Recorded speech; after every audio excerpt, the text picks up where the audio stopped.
The Union had an excellent week in their return to action after the World Cup, beating Red Bull 3-1 and Seattle 1-0 at home. Let's talk about it. Here are my 3 takeaways from the Union's 2 wins last week. Number 1, this is a new team. Don't get me wrong, there's still holes in this roster, but the Union looked completely different last week than they did in the first half of the season, and I think a lot of this has to do with personnel. Cavan got 6 months older and better, and Kai Wagner, Neil Pierre, and Quinn Sullivan's respective returns all just feel like new signings. A lot of the bad vibes the Union have completely put behind them, and I expect their pathetic first half form to have come to an end going into the second half of the season. Number 2, Milan Olaski is on fire. The Union have found a solution to their finishing woes, and he was right there all along.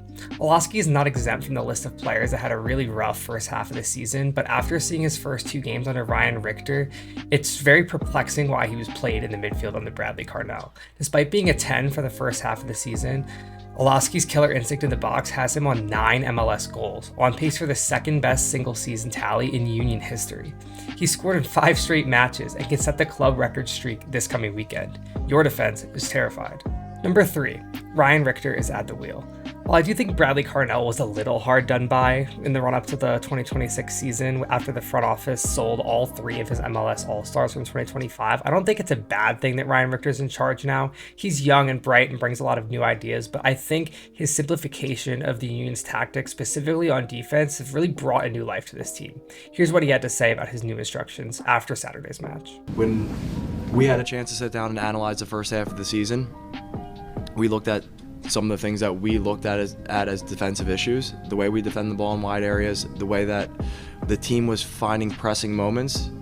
They were jumping too much, and not every ball that goes is a pressing moment. You jump late, it's too much space, they play through, you're out of the game. So the emphasis was still staying in this aggressive style, but finding the right pass, the one that we want to invite, where it's more of a trap and it's not that them dictating when we can jump in these moments.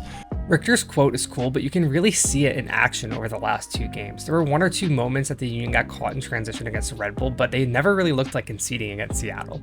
Overall, I think Richter's effect on this team will be largely positive, and we'll see what he can string together in the second half of the season, and maybe he'll earn himself a job. Those are my 3 main takeaways from the Union's first week back after the World Cup break. Let me know what you thought about the games in the comments.